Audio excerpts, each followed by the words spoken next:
Bonjour, pour commencer, je souhaite à m'excuser pour le mois de mars durant lequel il n'y a eu aucun podcast. Bien sûr, ce n'est pas le rendez-vous du siècle, néanmoins, il faut un minimum de régularité pour faire les choses sérieusement.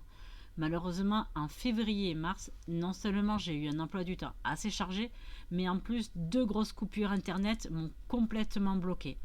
Alors normalement, tout est arrangé et on va pouvoir reprendre nos petites découvertes mensuelles. Alors pour cet épisode, j'ai changé mon planning à la dernière minute afin de vous parler d'un titre spécifique, mais surtout pour lancer une bouteille à la mer. Mais ça, on en reparlera à la fin. Aujourd'hui, je vous parle de Ane no Kekon, un manga de Keiko Nishi du style Josei, c'est-à-dire qu'il est principalement à destination d'un public féminin adulte. Avec un titre traduit par Le mariage de ma grande sœur, pour le coup, il n'y a pas vraiment de surprise. Publiée au Japon entre 2010 et 2014, assez récemment donc, la série ne comporte que 8 tomes publiés chez Panini Manga, mais on y reviendra ultérieurement. Alors ce manga, dont le thème principal serait celui de la romance, ne l'est pas tant que ça. La découpe du scénario met en avant le côté tranche de vie principalement. On y suit le quotidien de Yori, une femme qui approche la quarantaine, célibataire et sans enfant. Pour les connaisseurs de la société japonaise, vous imaginez déjà le genre de journée que l'on va découvrir entre les remarques des collègues et la situation familiale. Mais Yori, qui s'est faite à l'idée de vivre ainsi, rencontre Maki, avec qui une étrange relation va se mettre en place. Alors, bien que pour adultes, il n'y a pas de contenu explicitement sexuel. Une scène tendancieuse, mais pas du tout érotique de par son dessin. Par contre, pour Maki, de gros sous-entendus nécessitent un mouchoir pour lui, mais rien n'est réellement représenté en fait. Il ne s'agira donc pas d'un manga à cacher dans la rangée du fond, pas d'inquiétude. Par contre, de par sa narration, ce titre est vraiment niche et parlera surtout aux femmes entre 30 et 50 ans, célibataires, qui se reconnaîtront très facilement dans la peau de Yori. Graphiquement d'ailleurs, les dessins sont parfois simplistes, avec de temps en temps des expressions en chibi pour ajouter une note d'humour. Néanmoins, il est possible que le style de dessin ne plaise pas à tout le monde. Si j'ai choisi de vous présenter cette œuvre, c'est pour deux raisons.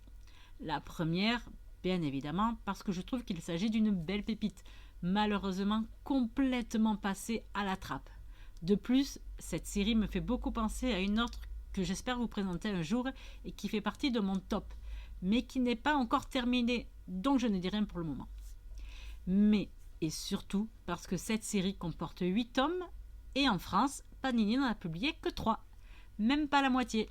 Et cela m'énerve d'autant plus que, contrairement à des vieilles séries dont c'est aussi le cas malheureusement, ici, Panini n'a pas mis la clé sous la porte.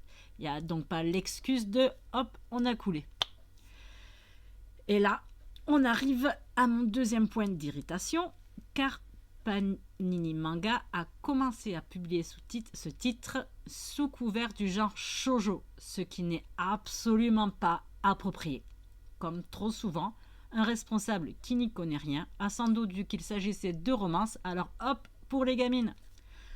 Alors, on ne cessera jamais de le répéter, j'ai l'impression, mais les mangas, c'est comme les romans, ce ne sont pas des ouvrages uniquement destinés aux enfants, et ce n'est pas parce qu'il n'y a ni violence ni sexualité qu'il faut aussitôt le proposer aux plus jeunes. Ane no Kekon est un titre à destination des adultes, avec une thématique pour les adultes, des dessins pour les adultes et une mise en scène pour les adultes. Une œuvre proposée au mauvais public, forcément, ça ne fonctionne pas. Et ensuite, on se retrouve avec des moitiés d'histoire et l'incapacité de les faire publier par d'autres. Bref, pour ceux qui me connaissent et ceux qui lisent beaucoup, vous savez comme cela peut être énervant de voir le manque de respect de connaissance de certains éditeurs. Mais passons. Et du coup, cela m'amène à ma petite bouteille SOS que je lance. J'aimerais énormément lire la suite de cette série. Alors les scans, c'est le mal. Évitez au maximum d'en lire, surtout si vous n'achetez pas les tomes derrière, car les scans tuent littéralement le domaine littéraire. Mais parfois, comme maintenant, on n'a pas le choix. Et pour présenter au mieux cette série, j'aurais bien voulu avoir toutes les clés en main, ne serait-ce que pour jauger la qualité du début à la fin.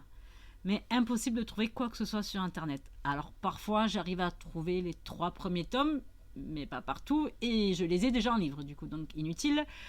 Même en anglais, je n'ai rien trouvé. En japonais, je ne sais pas, parce que, étant donné que c'est pour les adultes, j'imagine qu'il va y avoir pas mal de kanji, pas beaucoup de furigana, donc ça va être la croix et la bannière pour tout comprendre correctement. Donc, n'étant pas une habituée des scans, en fait, si quelqu'un trouve un jour en français, en anglais ou même en espagnol la suite et la fin de la série, eh bien, pensez à moi, s'il vous plaît, j'aimerais bien les lire. Merci beaucoup.